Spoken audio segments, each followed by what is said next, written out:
திருச்சபை ஊழியர் pastor Suri Stephen அவர்களை கர்த்தர் தெரிந்து கொண்டு கடந்த 25 வருடங்களாக பல்லாயிரக்கணக்கான மக்களுக்கு உபயோகப்படுத்தி வருகிறார். அவருடைய பாடல்கள், துதி ஆராதனைகள், தீர்க்க தரிசனங்கள் மற்றும் தேவ செய்தியின் மூலமாக பல ஜனங்கள் விடுதலையும் சுகத்தையும் பெற்று வருகிறார்கள். இம்மகத்தான ஊழியத்தை உங்கள் ஜெபத்தினால் தாங்குங்கள். ஆண்டவராகிய இயேசு கிறிஸ்துவின் நாமத்தில் இந்த நிகழ்ச்சிக்கு உங்களை அன்போடு கூட நான் வரவேற்கிறேன். இன்றைக்கு நாம் தியானத்திற்காக 1 சாமுவேலின் புஸ்தகம் 2ஆம் அதிகாரம் 1 வாசிக்க கேட்கலாம். அப்பொழுது ஆனால் ஜெபம் பண்ணி என் இருதயம் கர்த்தருக்குள் களி கூறுகிறது, என் கொம்பு கர்த்தருக்குள் உயர்கிறது, என் பகைஞர்கள் எல்லார் மேலும் என் வாய் திறந்திருக்கிறது, என்னை ரட்சிப்பினாலே உம்முடைய ரட்சிப்பினாலே சந்தோஷப்படுகிறேன். நம்ம எல்லாருக்கும் தெரியும், ஆனால் ஒரு உடைக்கப்பட்ட பாத்திரம். இஸ்ரவேல் குமாரத்திகளுக்கு திருமணம் முடிந்து உடனடியாக அந்த குறிப்பிட்ட காலங்களிலே பிள்ளை பேறு இல்லாவிட்டால் அந்த சமுதாயம் அவளை எவ்வளவு இழிவாக பேசும், மலடி என்று சொல்லும். அந்த பெண்மணியை பல காரணங்களை சொல்லி அன்றைக்கு புறக்கணித்தது போல இன்றைக்கும் தேவ ஜனங்கள் மன மடிவுகள் நிமித்தமாக தாங்கள் அடைய வேண்டிய ஒரு லக்கை இழந்தது நிமித்தம் அல்லது அந்த வெற்றியை சுதந்திரித்துக் கொள்ளாதது நிமித்தம் எத்தனையோ இன்னல்களையும் துன்பங்களையும் அனுபவிக்கிறதை நாம் பார்க்கலாம். அதே போலதான் அனாளுடைய வாழ்க்கையிலே ஒரு பெரிய இருள் சூழ்ந்திருந்தது. ஆனால் அனாளுடைய வாழ்க்கை தேவனுடைய நாமத்தின் மகிமைக்காக ஏற்படுத்தப்பட்ட ஒன்று என்பதை நாம் 2ஆம் அதிகாரம் 1ஆம் வசனத்திலே நாம் பார்க்க முடியும். 1ஆம் அதிகாரத்திலே ஆனால் தேவ சித்தத்தின்படி ஒரு பிள்ளையை ஆண்டவரிடத்திலே கேட்கிறாள். எனக்கு ஒரு ஏதாகிலும் ஒரு குழந்தையை கொடும் என்று கேட்கவில்லை. அவள் முறையாக தெளிவாக தேவ சித்தத்தோடு கூட 1 சாமுவேல் 1ஆம் அதிகாரம் 10ஆம் வசனத்திலே வாசிக்க கேட்கலாம். அவள் போய் மனம் கசந்து மிகவும் அழுது கர்த்தரை நோக்கி விண்ணப்பம் பண்ணி, சேனைகளின் கர்த்தாவே, தேவரீர் உம்முடைய அடியாளின் சிறுமையை பார்த்து உம்முடைய அடியாளை மறவாமல் நினைத்தருளே.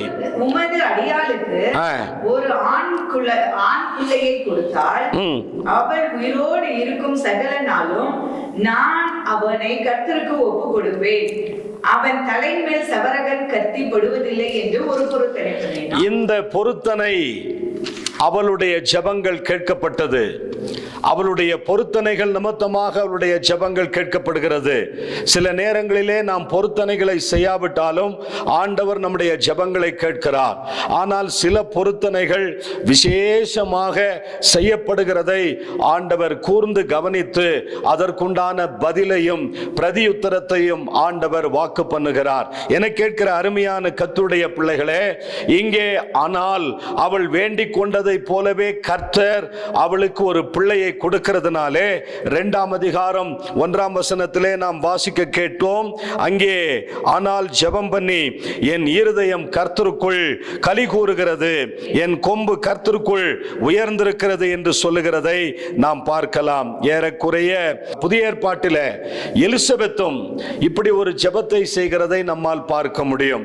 என கேட்கிற அருமையான கர்த்தருடைய பிள்ளைகளே, ஆனால் இங்கே கர்த்தரை துதித்து பாடுகிறதை நாம் பார்க்கலாம்.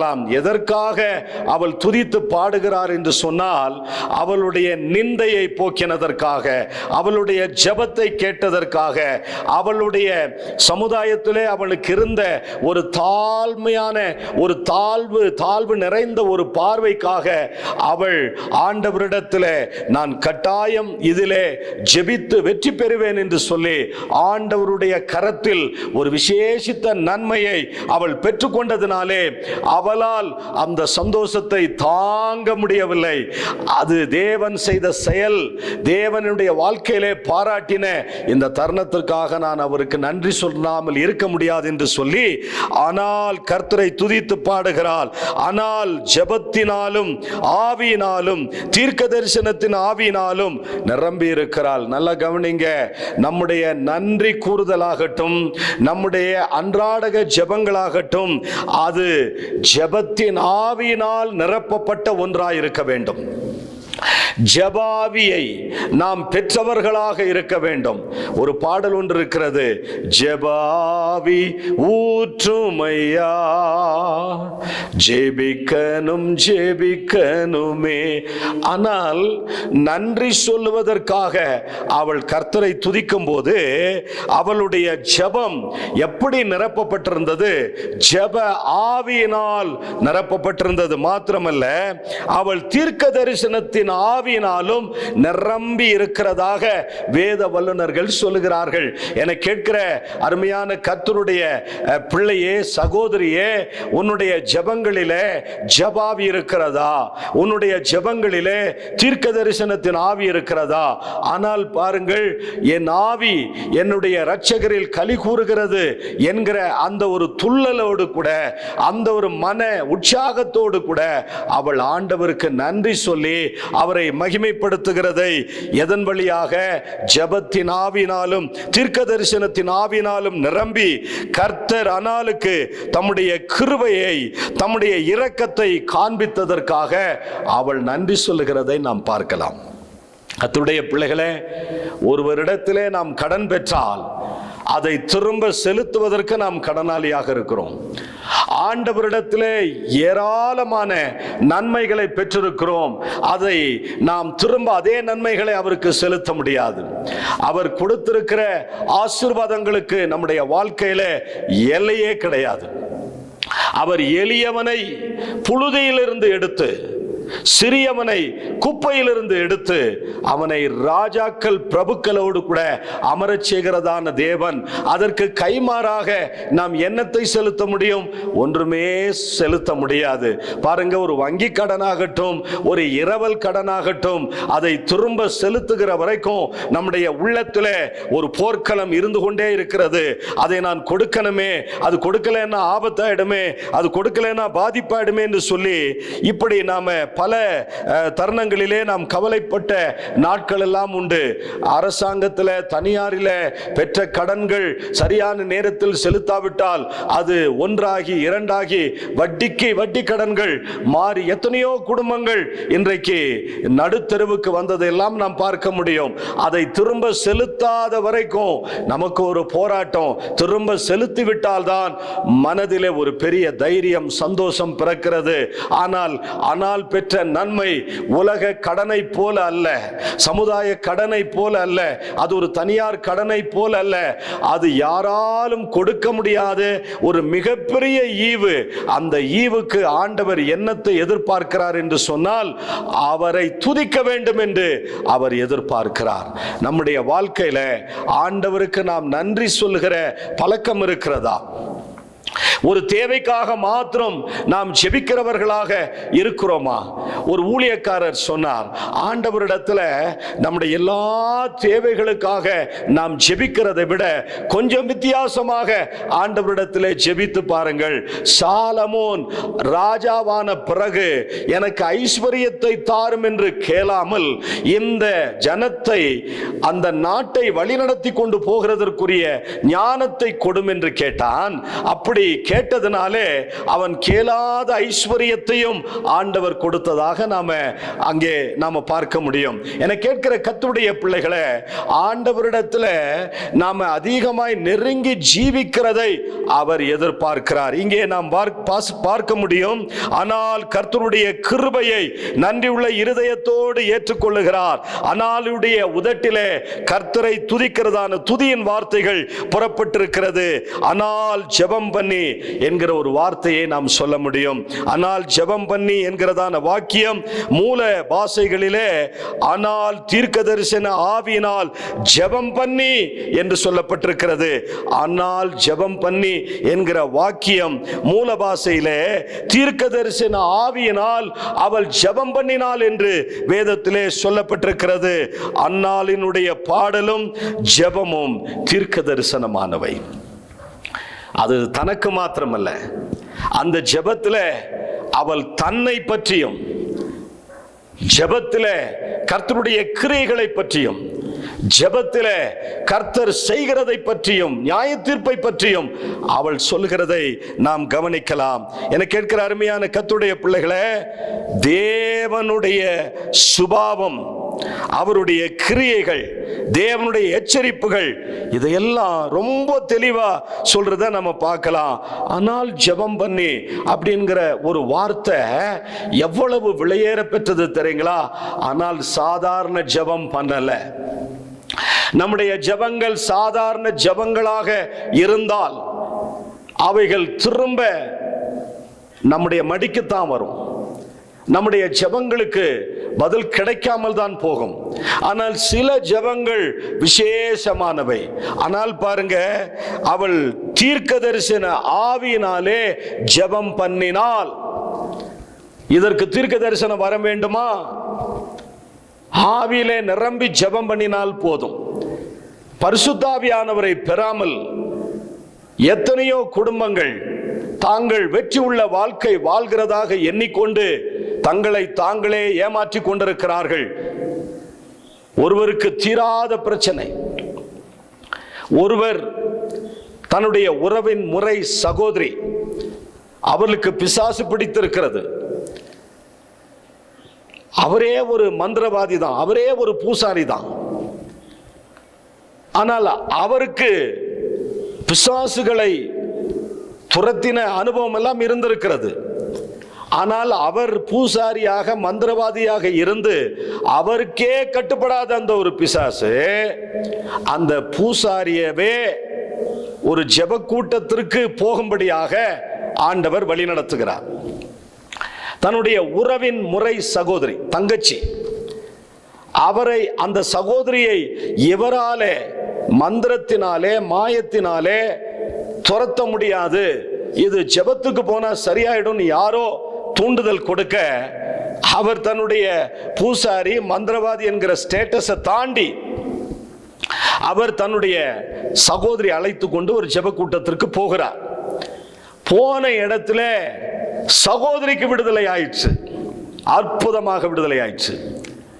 ஆனா இவர் அப்ப மனம் திரும்பி இருக்கல.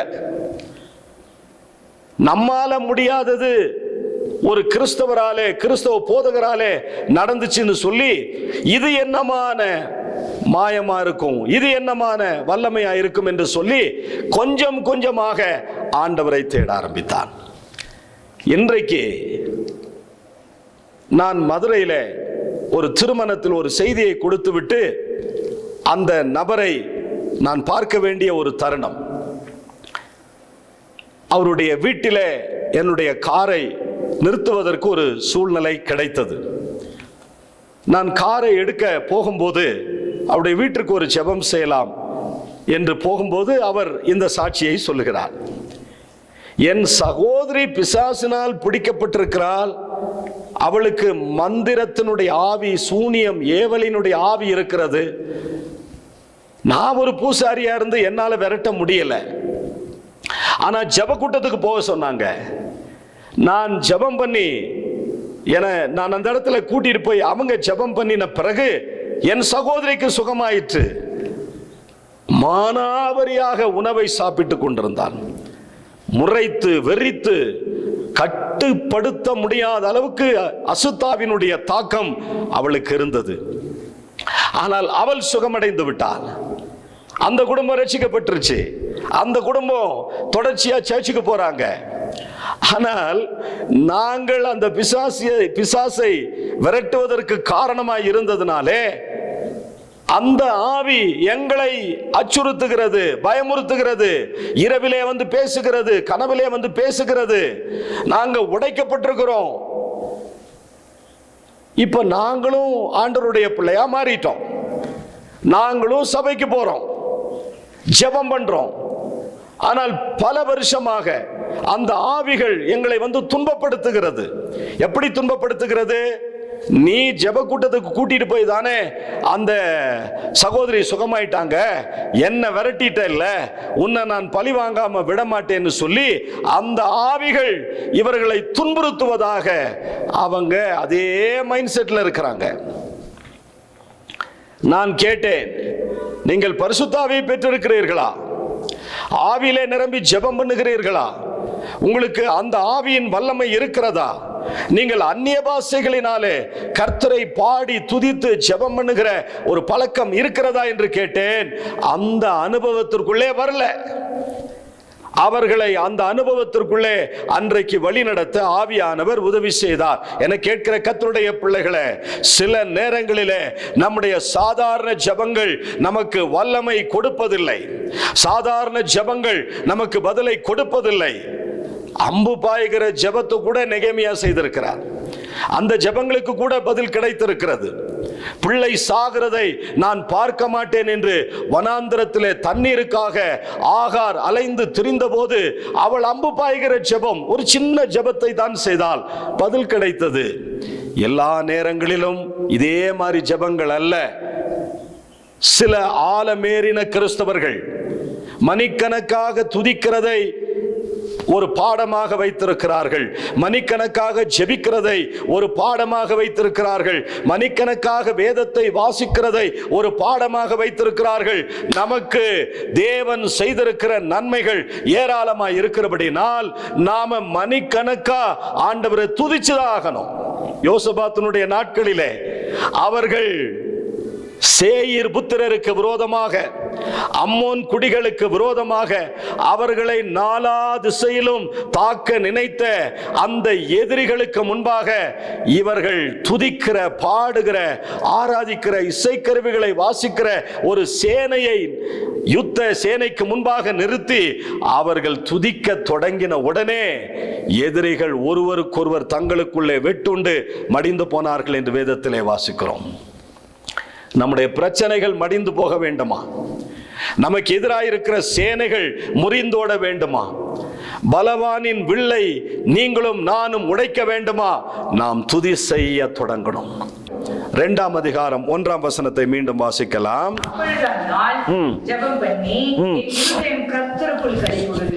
பாருங்க, இங்கே ஆனால் தீர்க்க தரிசன ஆவியினாலே நிரம்பி ஜெபம் பண்ணின விதம், ஜெபம் பண்ணின பாடலின் விதம், அவள் ஆவியிலே நிரம்பி துதித்த விதம் அங்கே மிக தெளிவாய் சொல்லப்பட்டிருக்கிறது. 2:1 அவள் தன்னை பற்றி ஜெபத்திலே சொல்லுகிறதை பார்க்கலாம். நம்மளை பத்தி ஆண்டவர்கிட்ட சொல்லணும். ஆண்டவரே, வேற யாருக்கும் செய்யாத மகத்தான காரியத்தை எனக்காக செய்தீரே, உமக்கு நன்றி அப்பா. பாருங்க, 2ஆம் அதிகாரம் 2ஆம் வசனத்தில் தேவனுடைய கிரியைகளை பற்றி சொல்லுகிறதை பார்க்கலாம். அதே போல 2ஆம் அதிகாரம் 3 5ஆம் வசனத்தில் வாசித்து பார்த்தால் தேவனுடைய எச்சரிப்புகளை பற்றி அங்கே சொல்லுகிறதை நாம் பார்க்கலாம். இந்த ஜெபங்கள், ஆனால் தீர்க்க தரிசன ஆவியினாலே நிறைந்து ஜெபம் பண்ணினது எவ்வளவு பெரிய ஒரு வேத கண்ணோட்டத்தை கொண்டு வந்திருக்கிறது என்று சொன்னால் நீங்கள் ஆச்சரியப்படுவீர்கள்.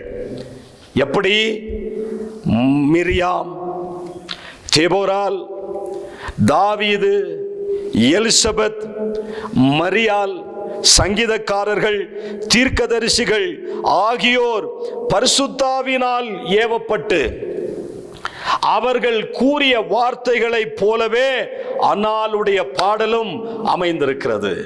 எனக்கு ஒரு ஆசை, இந்த மிரியாம், தெபோரால், தாவீது, எலிசபெத்து, மரியாள், சங்கீதக்காரர்கள், தீர்க்கதரிசிகள் அப்படி என்ன பரிசுத்த ஆவியினாலே ஏவப்பட்டு அவர்கள் தேவனுடைய வார்த்தைகளை பேசினார்கள், தேவனுடைய பாடலை பாடினார்கள் என்பதை ஒவ்வொரு தலைப்பாக பேசணும் நான் வாஞ்சிக்கிறேன். இங்கே கவனிங்கள், ஆனால் செய்த ஜெபம் ஆவிலே நிரம்பி ஜெபம் பண்ணினாள். ஆனால் அவளுடைய ஜெபம் தீர்க்க தரிசன ஆவியினால் நிரம்பி இருந்தது. அந்த தீர்க்க தரிசன ஆவியினாலே நிரப்பப்பட்டு அவள் பாடின விதமாகட்டும், அவள் ஜெபித்த விதமாகட்டும், இந்த பரிசுத்தவான்களை அப்படியே அந்த வரிசையில் அவள் சேர்க்கப்படுகிறதை பார்க்கலாம். நான் சொன்னேன், மிரியாம், தெபோரால், தாவீது, எலிசபெத், மரியாள், சங்கீதக்காரர்கள், தீர்க்கதரிசிகள், இவர்கள் எல்லாரும் பரிசுத்தாவியினாலே ஏவப்பட்டு சொல்லப்பட்ட வார்த்தைகளைப் போலவே அனாளுடைய பாடலும் அமைந்திருக்கிறது. பிள்ளை பெற்றது நிமித்தம் அவளால் அவள் அடைந்த சந்தோஷத்தையும் மகிழ்ச்சியையும், தேவன் அவளுக்கு செய்த பாராட்டின அந்த கிருபைகளையும் அந்த இரக்கத்தையும் அவளால் அடக்கி வைத்துக் கொள்ள முடியல. நம்முடைய வாழ்க்கையில ஆண்டவர் பாராட்டின கிருபைகள், சலுகைகள் ஏராளம் ஏராளம். அதற்கு நாம் கைமாறி என்ன செய்ய போகிறோம்? கர்த்தருடைய பிள்ளைகளே, இங்கே தன்னுடைய அனுபவத்தையும் கர்த்தருடைய குணாதிசயத்தையும் அவருடைய மகிமையையும் மேசியாவினுடைய ராஜ்யத்தையும் இனிமேல் நடைபெற போகிற சம்பவங்கள் அனைத்தையும் தன்னுடைய பாடலிலே ஆனால் தீர்க்க தரிசனமா பாடியிருக்கிறார். எத்தனை பெரிய சந்தோஷம் பாருங்க. ஆனால் ஜெபம் பண்ணும்போது ஒரு சில காரியங்கள் தீர்க்க தரிசனமாய் சொல்லுகிறதை நாம பார்க்கலாம். அவள் என்ன சொல்லுகிறாள்? 1 சாமுவேல் 2ஆம் அதிகாரம் 5ஆம் வசனத்தை வாசித்து பாருங்கள். திருப்தியாய் இருந்தவர்கள் அப்பத்திற்காக கூலி வேலை செய்கிறார்கள். பசியாய் இருந்தவர்களோ இனி பசியாய் இருக்க மாட்டார்கள். மலடியாய் இருந்தவள் 7 பெற்றாள். அநேகம் பிள்ளைகளை பெற்றவளோ, அதாவது அவள் அநேகம் பிள்ளைகளை பெற்றவள். எனக்கு இவ்வளவு பிள்ளைகள் இருக்கு அப்படிங்கிற ஒரு பெருமையை சொன்னால், எனக்கு 2 ஆண் பிள்ளைகள் பெருமையாய் பேசப்படுவதற்கு, 2 பெண் பிள்ளைகள் ஆஸ்தி கொன்னு அந்தஸ்து கொன்னுன்ற மாதிரி பெண் பிள்ளைகள் அந்த குடும்பத்தினுடைய அழகு, ஆண் பிள்ளைகள் அந்த குடும்பத்தினுடைய பலன், இப்படியெல்லாம் பெருமையாய் பேசிக் கொண்டிருந்தாள். மலடியாயிருந்தவள் 7 பெற்றாளாம். அநேகம் பிள்ளைகளை பெற்றவள் பலட்சியமானாள். அதாவது அவள் துயரமடைந்திருக்கிறாள், பலவீனமடைந்திருக்கிறாள், சோர்ந்து போயிருக்கிறாள், இளைப்படைந்திருக்கிறாள், அவள் மிகவும் மெலிந்து போயிருக்கிறாள் என்ற அர்த்தம். ஒரு மொழியாக்கம் என்ன சொல்லுகிறது தெரியுங்களா? அத்தனை பிள்ளைகளை பெற்றெடுத்து என்ன பிரயோஜனம்? எல்லா பிள்ளைகளும் அவளை விட்டுட்டு போயிட்டாங்க. ஆகையினாலே பலட்சியம் அடைந்து விட்டாள். இங்கே ஆனால் மலடி எனப்பட்டவள் தாய்மை அடைய முடியாமல் ஒரு சில ஆண்டுகள் சமுதாயத்திலே மிகவும் புழுவை போல துடித்தவள். இப்பொழுது வேதத்திலே நாம வாசிக்க கேட்டோம், மலடியா எனப்பட்டவள் 7 பெற்றார்கள் என்று சொல்லப்பட்டிருக்கிறது. ஒரு ஆசிரியரும் ஒரு ஆசிரியருடைய துணைவியாரும் அவர்கள் ஒரு கத்தோலிக்க திருச்சபைக்கு போகிறவர்கள். அவளுக்கென்று ஒரு ட்ரெடிஷன் இருக்கிறது. அவர்கள் பொதுவாக நம்மை போல ஆவிக்குரிய ஊழியர்களை, தலைவர்களை அணுகுவது ரொம்ப கஷ்டம். ஆனால் என்னை பார்க்கும் போதெல்லாம் பார்ப்பார்கள், பேசுவார்கள், விசாரிப்பார்கள். திருமணம் முடிந்து 7 ஆண்டுகள், அவளுக்கு பிள்ளை பேரே கிடையாது. ஒரு நாள் இரவு அவருடைய வீட்டில் என்னை ஜெபத்திற்காக அழைத்திருந்தார்கள். அந்த வீட்டிற்கு போய் நான் அந்த ஆசிரியரையும் அவருடைய துணைவியாரையும் வாழ்த்தி ஆசீர்வதித்து ஜெபம் பண்ணி, குறிப்பிட்ட ஆண்டுகளிலே, குறிப்பிட்ட வருஷத்துல ஒரு அழகான பெண் பிள்ளை பிறந்தது. அப்பொழுது அந்த டீச்சர் என்ன சொன்னாங்க தெரியுங்களா? நாங்க எத்தனையோ முயற்சிகளை செய்து பார்த்தோம், எத்தனையோ மருத்துவமனைக்கு சென்றோம், எவ்வளவோ பிரயாசங்களை பட்டோம், ஆனால் எங்களுக்கு எதுவுமே வாய்க்கப்படல. ஆனால் நீங்கள் வந்து ஜெபம் பண்ணின பிறகு இன்றைக்கு பாருங்கள், இந்த பிள்ளை இவ்வளவு வளர்ந்திருக்கிறது. இன்னைக்கு அவ +2 படிச்சுக்கிட்டு இருக்கிறா. என்னை கேட்கிற கர்த்தருடைய பிள்ளைகளே, கர்த்தரால் கூடாத காரியம் ஒன்றுமே இல்லை. வேதத்திலே நாம் வாசிக்கிறோம், மலடியாயிருந்தவள் ஏழை பெற்றிருக்கிறாள். இங்க பாருங்க, ஆனால் ஜெபம் பண்ணும் போது தீர்க்க தரிசனமாய் சொன்ன சில காரியங்களை நான் உங்களுக்கு பட்டியல் சொல்லிட்டு இருக்கிறேன். அவள் மலடியாயிருந்தவள் ஏழை பெற்றாள் என்று சொல்லுகிறாள். அடுத்தது பாருங்க, அவரே 2ஆம் அதிகாரம் 6ஆம் வசனத்தை வாசிக்கும் போது, கர்த்தர் கொள்ளுகிறவரும் உயிர்ப்பிக்கிறவருமாய் இருக்கிறார். நல்லா கவனிங்க, அவரே பாதாளத்தில் இறங்கவும் அதிலிருந்து ஏறவும் பண்ணுகிறார். கர்த்தரை போல பரிசுத்தமுள்ளவர் பூமியில் இல்லையே, கர்த்தரை போல வல்லமை உள்ளவர் பூமியில் இல்லையே, கர்த்தரை போல பரிசுத்தமுள்ளவர் பூமியில் இல்லையே, கர்த்தரை போல வல்லமை உள்ளவர் பூமியில் இல்லையே.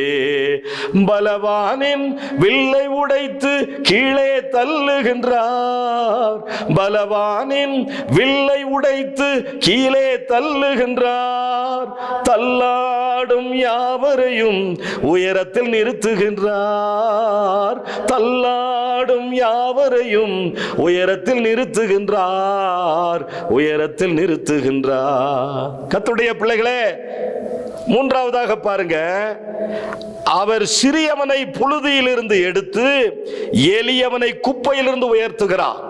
2ஆம் அதிகாரம் 8ஆம் வசனம். அவர் சிறியவனை புழுதியிலிருந்து எடுத்து எளியவனை குப்பையிலிருந்து உயர்த்துகிறார். அவர்களை எங்க உட்கார வைக்கிறார்? பிரபுக்களோடும் உட்காரவும் மகிமையுள்ள சிங்காசனத்தை சுதந்தரிக்கவும் பண்ணுகிறார். பூமியின் அஸ்திவாரங்கள் கர்த்தருடையவைகள். பாருங்க, அவர் சிறியவனை புழுதியிலிருந்து எடுத்து எளியவனை குப்பையிலிருந்து உயர்த்துகிறார்.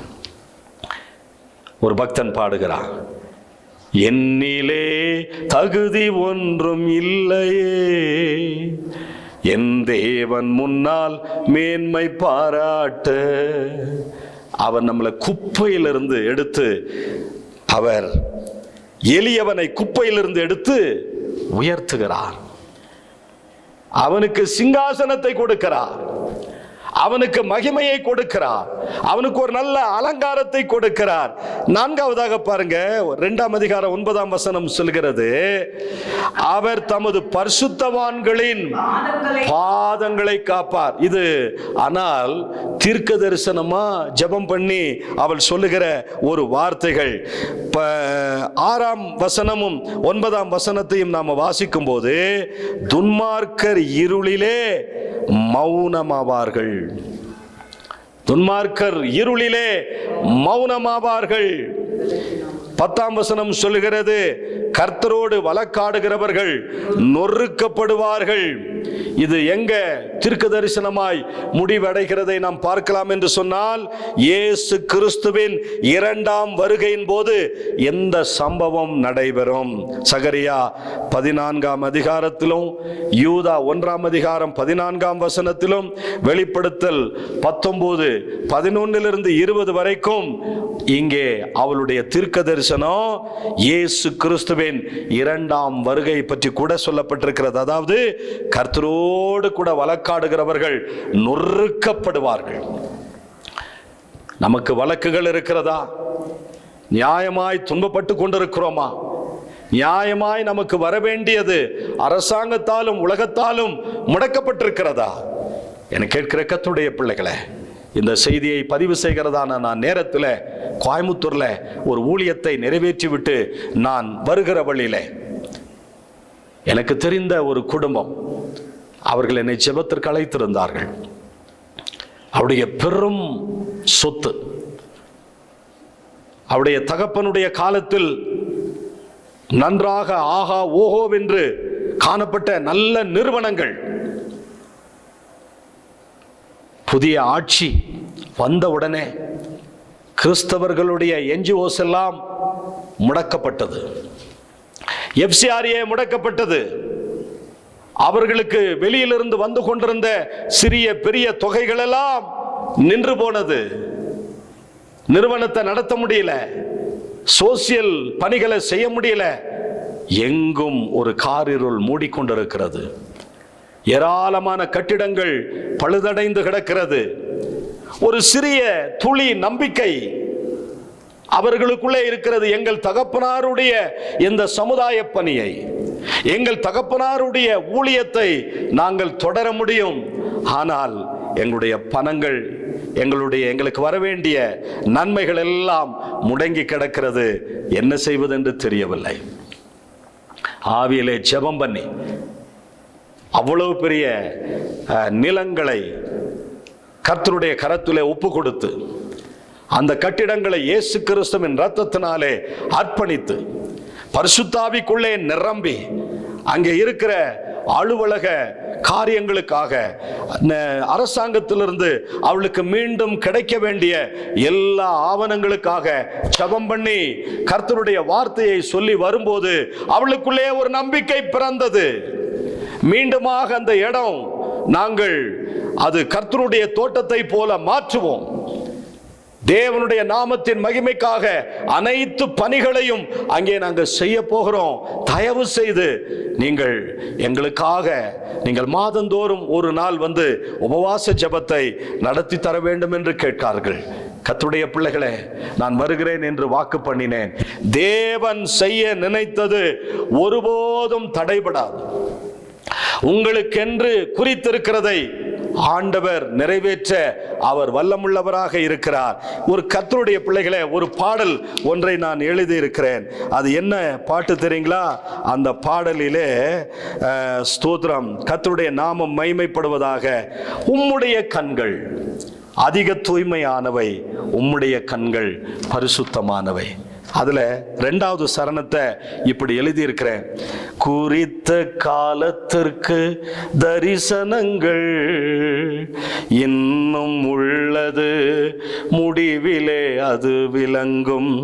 குறித்த காலத்திற்கு தரிசனங்கள் இன்னும் உள்ளது, முடிவிலே அது விளங்கும். தாமதித்தாலும் அதற்கே காத்திரு, தாமதித்தாலும் அதற்கே காத்திரு, நிச்சயமாக வரும் அது பொய் சொல்வதில்லை, நிச்சயமாக வரும் அது தாமதிப்பதில்லை. உம்முடைய கண்கள் அதிக தூய்மையானவை, உம்முடைய கண்கள் பரிசுத்தமானவை. இந்த பாட்டை நான் தான் எழுதினேன். இந்த பாட்டை நேற்றைக்கு நான் என்னுடைய காரை ஓட்டிக்கொண்டே நான் வரும்போது இந்த வார்த்தைகளை எனக்காக நான் சுதந்தரித்தேன். எப்படின்னா, குறித்த காலத்திற்கு தரிசனங்கள் எனக்கு உரியது, விரைவிலே அது நடக்கும். குறித்த காலத்திற்கு தரிசனங்கள் எனக்கு உரியது, விரைவிலே அது விளங்கும். குறித்த காலத்திற்கு தரிசனங்கள் எனக்கு உரியது, முடிவிலே அது விளங்கும். தாமதித்தாலும் அதற்கே காத்திருப்பேன், தாமதித்தாலும் அதற்கே காத்திருப்பேன், நிச்சயமாக வரும் அது பொய் சொல்வதில்லை, நிச்சயமாக வரும் அது பொய் சொல்வதில்லை, நிச்சயமாக வரும் அது தாமதிப்பதில்லை. உம்முடைய கண்கள் அதிக தூய்மையானவை, உம்முடைய கண்கள் பரிசுத்தமானவை, அவை தீமையை பார்ப்பதும் இல்லை, அநியாயத்தை சகிப்பதும் இல்லை. கர்த்தருடைய பிள்ளைகளே, இங்கே கர்த்தரோடு வழக்காடுகிறவர்கள் நொறுக்கப்படுவார்கள். உன்னோடு கூட போராடினவர்களை தேடியும் காணாதிருப்பாய்.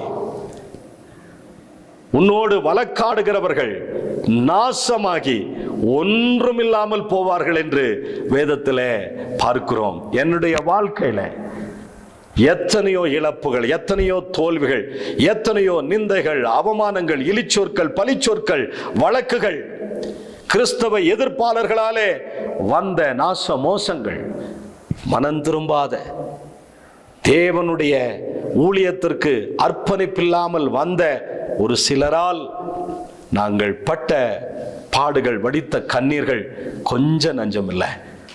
ஆனாலும் கர்த்தரை நம்பி இருக்கிறோம். நாங்கள் அசைக்கப்படுவதில்லை. எங்களுடைய ஊழியத்திற்கு விரோதமாக எழும்பின எத்தனையோ சவால்களை ஆண்டவர் ஒன்றுமில்லாமல் செய்தார். ஆகவேதான் நம்மோடு கூட வழக்காடுகிறவர்கள் நம்மளை ஜெயிச்சிடலாம், ஆனால் கர்த்தரோடு வழக்காடுகிறவர்கள் நொறுக்கப்படுவார்கள். அடுத்தது ஆனால் என்ன சொல்லுகிறார்? 2ஆம் அதிகாரம் 10ஆம் வசனத்தை வாசி பாருங்க. கர்த்தர் வானத்திலிருந்து அவர்கள் மேல், வானத்திலிருந்து அவர்கள் மேல் முழங்குவார். அவரோடு கூட வழக்காடுகிறவர்கள் என்ன செய்வாங்க?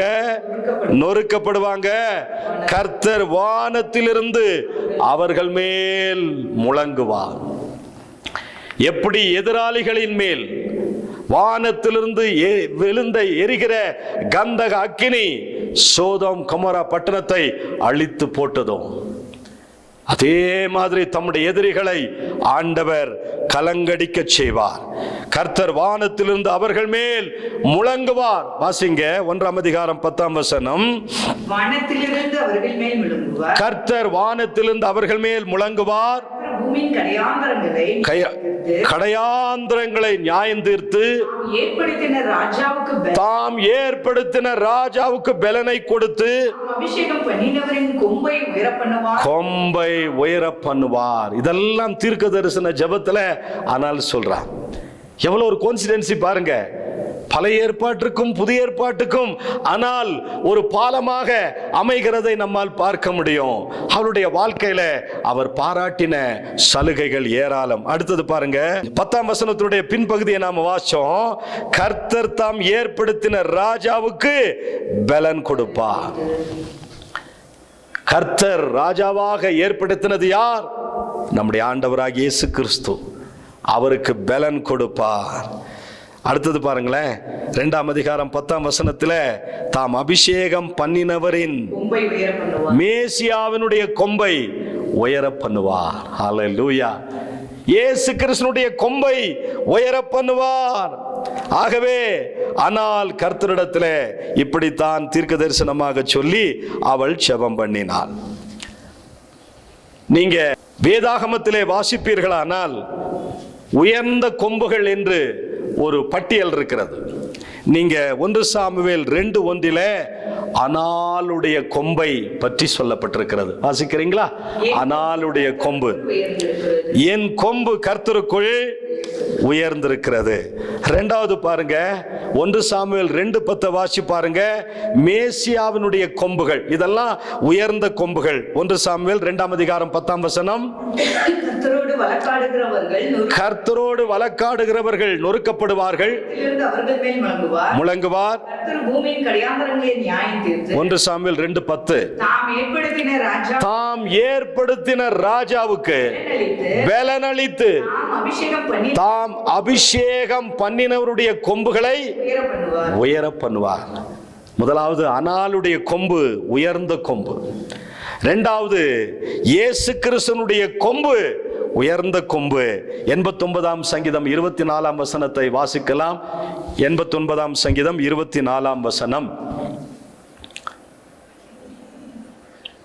என் உண்மையும் என் கிருபையும் அவனோடு இருக்கும், என் நாமத்தினால் கொம்பு உயரும். என் நாமத்தினால் அவனுடைய கொம்பு உயரும். இது யாருடைய கொம்புன்னு பாத்தீங்கன்னா இஸ்ரவேலருடைய கொம்பு. வாசிங்க அதனுடைய தொடர்ச்சி 148ஆம் சங்கீதம் 14ஆம் வசனம். 148ஆம் சங்கீதம் 14ஆம் வசனத்தை வாசிக்கலாம். தம்முடைய பரிசுத்தவான்கள் யாவருக்கும் தம்மை சேர்ந்த இஸ்ரவேல் ஜனங்களுக்கு கொண்டாட்டமாக தம்முடைய ஜனத்திற்கு ஆசீர்வாதமாக ஒரு கொம்பை உயர்த்தினார். இது ஒட்டுமொத்த இஸ்ரவேலருக்கும் ஆண்டவர் ஒரு உயர்ந்த கொம்பை கொடுக்கிறதாக வாக்கு பண்ணுகிறார். 4வது கொம்பை பாருங்க, 92ஆம் சங்கீதம் 10ஆம் வசனம். என்னுடைய கொம்பை காண்டாமிருகத்தின் கொம்பை போல உயர்த்துவீர். காண்டாமிருகத்தின் கொம்பை போல உயர்த்துவீர். நான் இரவு கோயம்புத்தூர்லேருந்து ஊழியத்தை முடித்துவிட்டு இந்த மேட்டுப்பாளையம் சாலையில் ஏறி வருகிற போது 4 காட்டு எருமைகளை நான் பார்த்தேன். அது ஒரு குடும்பம் போல. தங்களுடைய குட்டிகள் 2 காட்டு எருமைகள். எந்த சஞ்சலமும் இல்லை, எந்த பயமும் இல்லை. வாகனங்கள் மேலே வருகிறது, கீழே போகிறது. அந்த வெளிச்சத்தை பார்த்து கூட அவைகளுக்கு எந்த ஐயமும் இல்லை. தன்னை எதுவுமே சேதப்படுத்த முடியாது. வாகனத்தை இடிச்சாலும் கூட எங்களை அவைகள் ஒன்றும் செய்ய முடியாதுன்னு அவ்வளவு வாட்டம் சாட்டம், அவ்வளவு உயரம். அதனுடைய பலன் எங்கே இருக்கிறது? அதனுடைய ரகசியம் எங்கே மறைந்திருக்கிறது என்றால் அதனுடைய கொம்புகளிலே மறைந்திருக்கிறது. நீங்க சமூகத்தில் ஒரு காணொளியை பார்த்திருப்பீங்க. ஒரு காட்டெருமையை ஒரு சிங்கம் தன்னுடைய தாடையை பிடித்து கொண்டது. சிங்கங்கள் தாடையத்தான் பிடிக்கும். ஏன்னா அங்கேதான் அவைகளுக்கு இரத்தத்தை உறிஞ்சுவதற்கான குழாய்கள் உடனடியாக கிடைக்கும். மென்மையான பகுதி இந்த தாடை, இந்த தொண்டை. ஒரு சில நிமிடம் அதை கடித்து குதறி அதனுடைய ரத்தத்தை உறிந்து அதை எப்படியும் கீழே தள்ளிடலான்னு சொல்லி அந்த சிங்கம் முயற்சிக்கிறதான நேரத்துல எப்படியோ தடுமாறி நீ காட்டுக்கு ராஜாவா இருந்தா என்ன அப்படின்னு சொல்லி அந்த சிங்கத்தை அழகாக தூக்கி தலைகளாக போட்டு தன்னுடைய கொம்பினாலே அதை தூக்கி பல அடிகள் தூரத்திற்கு எரிந்தது பாருங்க. விழுந்து போன சிங்கத்தினுடைய எலும்புகள் எல்லாம் நொறுங்கி போயிற்று. அவைகளுக்கு பலம் எங்கே இருக்கிறது? கொம்பு. அந்த கொம்புகளை பற்றி நாம தொடர்ச்சியா பார்க்க போறோம். 5வது பாருங்களேன், 75ஆம் சங்கீதம் 10ஆம் வசனம். 75ஆம் சங்கீதம் 10ஆம் வசனத்தை வாசிக்கலாம். துன்மார்க்கனுடைய கொம்புகள் எல்லாம் வெட்டி போட்டுருவர். துன்மார்க்கனுடைய ஆட்சி, அதிகாரம், பணபலம், ஆள்பலம், பராக்கிரமம், பயங்கரம், எல்லா விதமான அதிகாரங்களை தேவன் வெட்டி போடுவார். நீதிமானுடைய கொம்பு உயர்த்தப்படும். நாம் இங்கே பாடணும் இல்லையா? இந்த பாட்டு தான் எனக்கு மறுபடியும் ஞாபகத்துக்கு வருகிறது. நீதிமானாக இருப்பவனை துன்மார்க்கன் விழுங்கும் போது மௌனமாய் இருப்பதென்ன? நீதிமானாக இருப்பவனை துன்மார்க்கன் விழுங்கும் போது மௌனமாய் இருப்பதென்ன? தீமையும் அநியாயமும் பார்க்காத சுத்த கண்ணரே, தீமையும் அநியாயமும் பார்க்காத சுத்த கண்ணரே, துன்மார்க்கன் எழும்பும் போது பார்த்து கொண்டிருப்பதென்ன? துன்மார்க்கன் எழும்பும் போது பார்த்து கொண்டிருப்பதென்ன? உம்முடைய கண்கள் அதிக தூய்மையானவை, உம்முடைய கண்கள் பரிசுத்தமானவை. கர்த்தருடைய பிள்ளைகளே, நீதிமானாக இருப்பவனை துன்மார்க்கன் விழுங்க பார்க்கிற போது நீங்க ஏன் மௌனமா இருக்கீங்க? நீங்க தீமையை பார்க்காத சுத்த கண்ணர். அந்த வசனத்தை வச்சுதான் அந்த பாட்டை எழுதியிருக்கிறேன். தீமையை பார்க்காத சுத்த கண்ணரே, நீர் துன்மார்க்கனையும் அநியாயம் செய்கிறவனையும் துரோகிகளையும் ஏன் சகித்துக் கொண்டிருக்கிறீர்? காரணம் என்ன? தீமையும் அநியாயமும் பார்க்காத சுத்த கண்ணரே, துன்மார்க்கன் எழும்பும் போது, நீதிமானை துன்மார்க்கன் விழுங்கும் போது அதை நீர் ஏன் பார்த்து கொண்டு மௌனமாயிருக்கிறீர்? நீதிமான்கள் பெருகும் போது பட்டணம் களி கூறுமாம். 112ஆம் சங்கீதம் 9ஆம் வசனத்தை வாசிக்கலாம். 112ஆம் சங்கீதம் 9ஆம் வசனம். வாரி இறைத்தான் கொடுத்தான். ஏழைகளுக்கு கொடுத்தான். நீதி என்றென்றைக்கும் நிற்கும். அவன் கொம்பு மகிமையாய் உயர்த்தப்படும். அவனுடைய கொம்பு மகிமையாய் உயர்த்தப்படும். வாரி இறைத்தும் விருத்தி அடைவார் உண்டு, பிசினித்தனம் பண்ணியும் வறுமை அடைவார் உண்டு என்று வேதத்திலே சொல்லப்பட்டிருக்கிறது. நாங்கள்லாம் ஊழியத்தில் நிறைய விதைக்கிறோம், ஆண்டவர் கொடுப்பதெல்லாம் விதைக்கிறோம். இது ஒரு பப்ளிசிட்டியோ, இது ஒரு நேம் ஃபேம் சேர்ப்பதான நிகழ்ச்சிகள் அல்ல. தேவ பிள்ளைகள் ஆவிக்குரிய வாழ்க்கையிலே விருத்தி அடைய வேண்டும். நீங்கள் சத்தியத்திலே பலப்பட வேண்டும். நீங்கள் கர்த்தருக்காக கனி கொடுக்க வேண்டும். நீங்கள் பெற்ற நன்மைகளை பிறருக்கு சொல்ல வேண்டும். ஆனால் என்ன சொல்லுகிறார் தெரியுங்களா? வாசிக்கலாம். 2ஆம் அதிகாரம் 1ஆம் வசனத்தை வாசிக்க கேட்கலாம். 2ஆம் அதிகாரம் 1ஆம் வசனம். என் கொம்பு ஆனால் ஜெபம் பண்ணி என் இருதயம் கர்த்தருக்குள்ளே களி கூறுகிறது. என் கொம்பு கர்த்தருக்குள்ளே உயர்ந்திருக்கிறது. அப்போ கொம்புன்னா என்ன? தலையில சில மாட்டுக்கும் ஆட்டுக்கும் எருமைக்கும் இருக்கிற மாதிரி வைக்கிற மாதிரி அல்ல, அது ஒரு உருவகம். இங்கே கொம்பு என்று சொல்கிறது. சில வேத பண்டிதர்கள் சொல்றாங்க, இஸ்ரவேல் ஜனங்கள் பெண்கள் தங்களுடைய கொண்டையை உயர்த்தி அலங்கரித்துக் கொள்ளுகிறத கொம்புன்னு சொல்றதா சில வேத பண்டிதர்கள் வியாக்கியானம் பண்றாங்க. அது அப்படி அல்ல.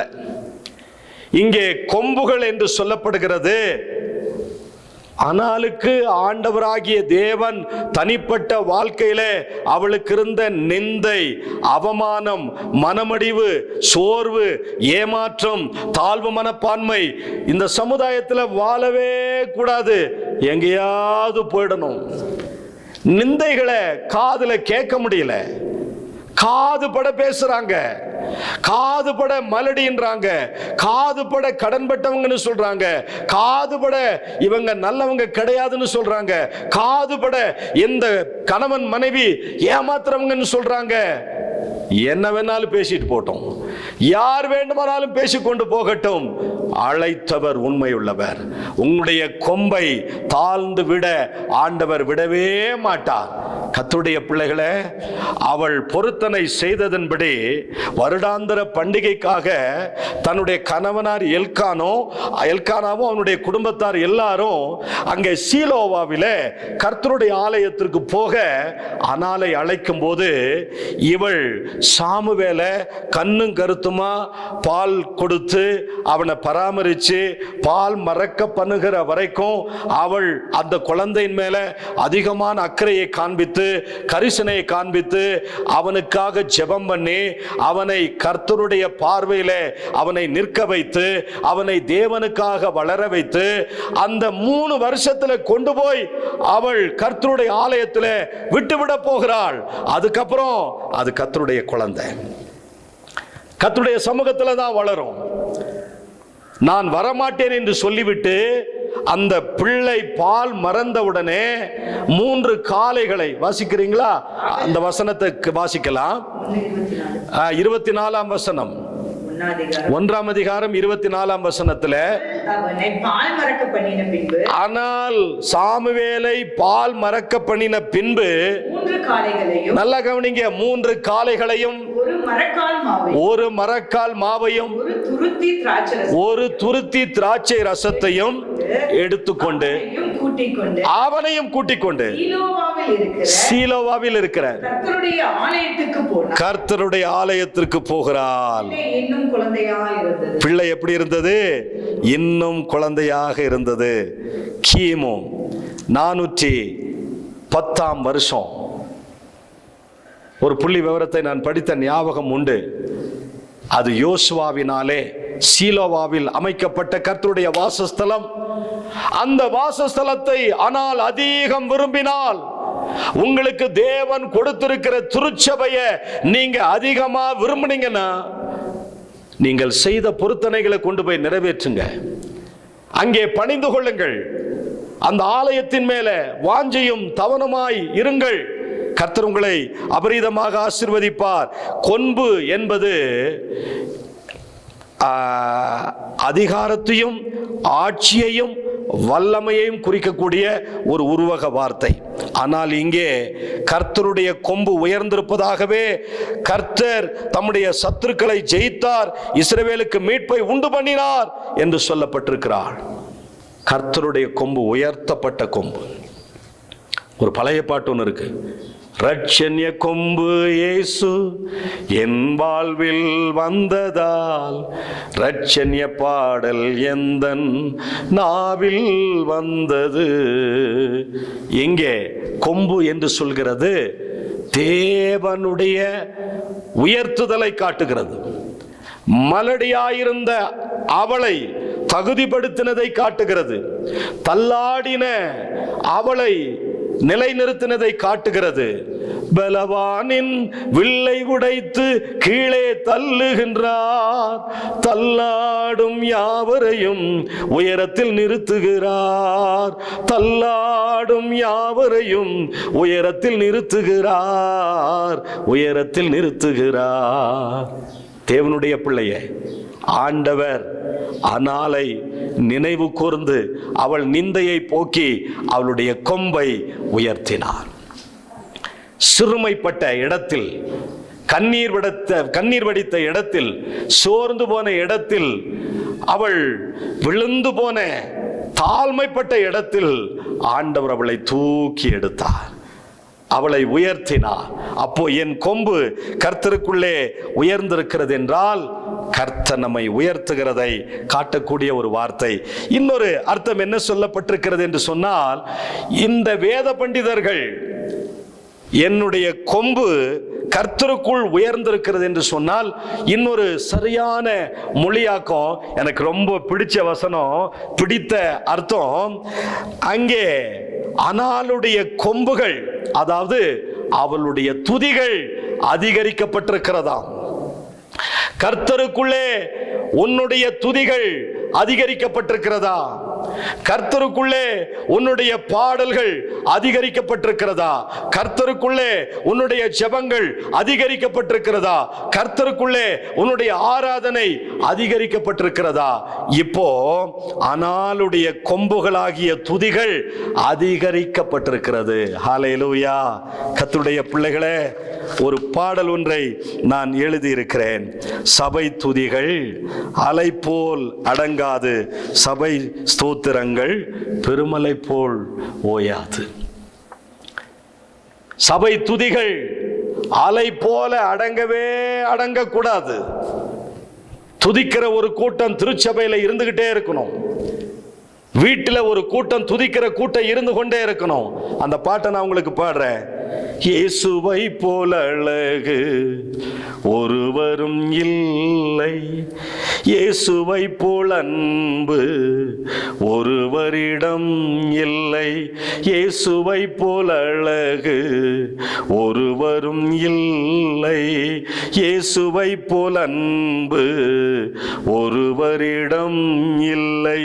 சபை துதிகள் அலை போல் அடங்காது, சபை ஸ்தோத்திரங்கள் பெருமலை போலோயாது. சபை துதிகள் அலை போல் அடங்காது, சபை ஸ்தோத்திரங்கள் பெருமலை போலோயாது. இயேசுவை போல் அழகு ஒருவரும் இல்லை, இயேசுவை போல் அன்பு ஒருவரிடம் இல்லை. வெண்மேகமே உமக்கு ஆராதனை, வெண்புறாவே உமக்கு ஆராதனை, வெண்மேகமே உமக்கு ஆராதனை, வெண்புறாவே உமக்கு ஆராதனை. ஆவியின் வரங்களினாலே எங்களை நிரப்பிடுமே, அக்கினி அபிஷேகத்தாலே சபையை நிரப்பிடுமே. ஆவியின் வரங்களினாலே எங்களை நிரப்பிடுமே, அக்கினி அபிஷேகத்தாலே சபையை நிரப்பிடுமே. சபை துதிகள் அலை போலடங்காது சபை ஸ்தோத்திரங்கள் பெருமலை போலோயாது. இந்த ஜனத்தை எனக்கென்று ஏற்படுத்தினேன், இவர்கள் என்னுடைய துதியை சொல்லி வருவார்கள். அனாளுடைய கொம்பு உயர்த்தப்பட்டிருக்கிறது என்று சொன்னால் அவளுக்குள்ளே துதிகள் அதிகரித்திருக்கிறது அர்த்தம். உங்களுடைய ஜெபங்கள் கேட்கப்படணுமா? உங்களுடைய நிந்தை மாறணுமா? உங்களுடைய பிரச்சனைகள் ஒளிந்து போகணுமா? உங்களுக்கு விரோதமாய் உருவாக்கப்படுகிற ஆயுதங்கள் வாய்க்காமலே போக வேண்டுமானால் கர்த்தருடைய பிள்ளைகளே, உனக்குள்ளே இருக்கிற துதிகள் அதிகரிக்க வேண்டும். கர்த்தருடைய நாமம் மகிமைப்படுவதாக. உங்களுடைய துதிகள் அதிகரிக்கும் போது, உங்களுடைய ஜெபங்கள் அதிகரிக்கும் போது உங்களுக்குள்ளே தீர்க்க தரிசன ஆவியின் வல்லமையும் வரங்களும் உங்களுக்குள்ளே அதிகரிக்கிறத நீங்க பார்க்க முடியும். ஒரு மொழியாக்கம் சொல்லுகிறது, என் தலை நிமிர்ந்திருக்கிறது என்று சொல்லுகிறார். என் தலை நிமிர்ந்திருக்கிறது. உங்களை நிமிர்ந்து நிற்க நடக்க பண்ணின கர்த்தர் என்று ஒரு வசனம் இருக்கிறது. அருமையான கர்த்தருடைய பிள்ளைகளே, எங்கே ஆனால் அவர்களுடைய கொம்பு எதை உருவகப்படுத்துகிறது என்றால் அவருடைய துதிகள் அதிகரிக்கப்பட்டிருக்கிறது.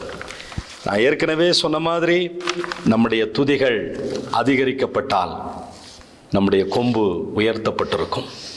அதே நேரத்தில் இன்னொரு மொழியாக்கம் சொல்கிறது, என் தலை நிமிர்ந்திருக்கிறது. வெட்கப்பட்ட இடத்துல நம்முடைய தலையை ஆண்டவர் நிமிர்ந்திருக்க செய்வார். நாம தேவாலயத்திற்குள்ளே 18 ஆண்டுகள் கூனியான ஒரு பெண் அசுத்தாவினாலே தாக்கப்பட்டவளாக, அசுத்தாவினாலே பிடிக்கப்பட்டவளாக, எவ்வளவேனும் நிமிரக்கூடாத கூனியாக இருந்தாலாம். ஆனால் இயேசு கிறிஸ்து அவளை பலவீனப்படுத்துகிற ஆவி அவளுக்குள்ளே இருக்கிறதை கண்டு அவளை விட்டு அந்த பலவீனப்படுத்துகிற ஆவியை நீக்கின பின்பு எவ்வளவேனும் குமிரக்கூடாத கூனியாய் காணப்பட்ட அந்த பெண், அவள் முதலாவது நிமிர்ந்து பார்த்தது ஆண்டவராகிய இயேசு கிறிஸ்துவை. உங்களுடைய கொம்பும் உயர்த்தப்பட வேண்டுமா? நீங்கள் குனிந்த இடத்துல, வெட்கப்பட்ட இடத்துல, சோர்ந்து போன இடத்துல, தனிமைப்படுத்தப்பட்ட இடத்துல, ஏமாற்றப்பட்ட இடத்துல கர்த்தர் சொல்லுகிறார், உன் தலையை நான் நிமிர்ந்திருக்க பண்ணுவேன் என்று ஆண்டவர் வாக்கு பண்ணுகிறார். இஸ்ரவேலர் 430 ஆண்டுகள் எகிப்து தேசத்திலே கூனி குறுகி போய் அடிமைப்பட்டு கிடந்த அந்த காலத்தினுடைய நுகத்தடிகளை அவர் முறித்து அவர்களை நிமிர்ந்து நிற்க பண்ணினார். கர்த்தருடைய பிள்ளைகளே, இன்னொரு மொழியாக்கம் சொல்லுகிறது, ஆனால் கர்த்தருடைய கொம்பை உயர்த்தினார். அவளை ஆண்டவர் உயர்த்தினார். உங்களையும் ஆண்டவர் உயர்த்துவார். 1 பேதுரு 5ஆம் அதிகாரம் 7ஆம் வசனம் சொல்லுகிறது, ஏற்ற காலத்திலே உங்களை உயர்த்தும்படிக்கு அவருடைய பலத்த கரத்திற்குள்ளே அடங்கி இருங்கள் என்று வேதத்திலே வாசிக்கிறோம். வாசிக்க கேட்கலாமா?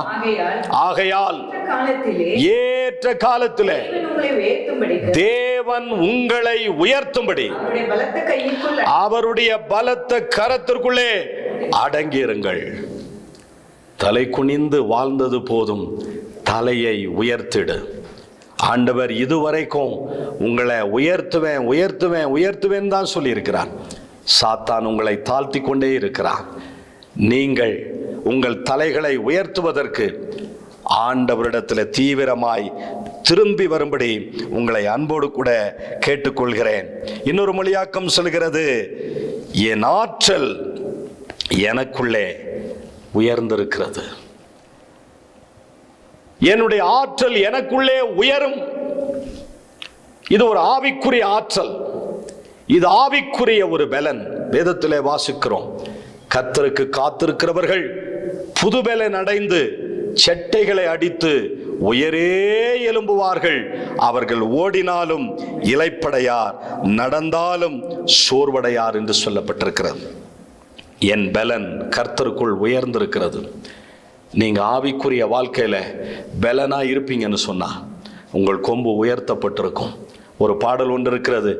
என் பலனாகிய கர்த்தாவே, நான் உம்மையை நம்பியுள்ளே, நான் கைவிடப்படுவதில்லை. நம்முடைய பலன் அவர்தான், நம்முடைய பராக்கிரமம் அவர்தான், என்னுடைய ஆற்றலும் அவர்தான், என்னுடைய உயர்வும் அவர்தான். அவரை உயர்த்தக்கூடிய துதிகள் என்னிடத்திலே பெருகும்போது, நம்மிடத்திலே பெருகும்போது எல்லாவற்றையும் தேவன் ஆசீர்வாதமாக மாற்றி கொடுப்பார். ஜெபம் செய்யலாம்.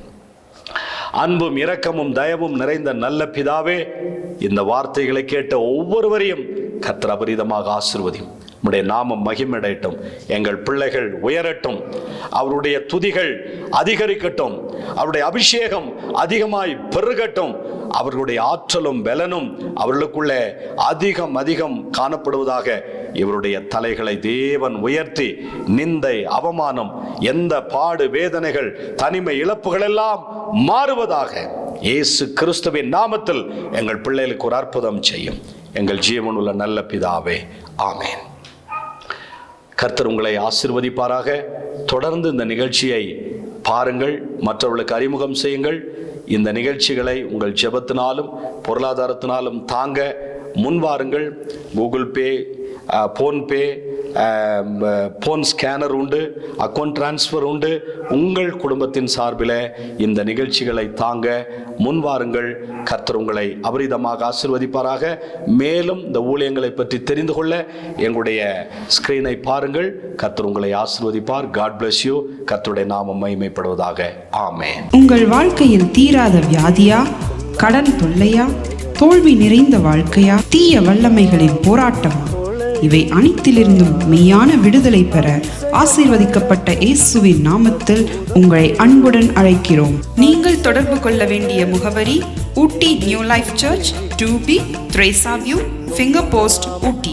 செல் 9443017645 9361240636. ஆராதிக்க வாருங்கள்.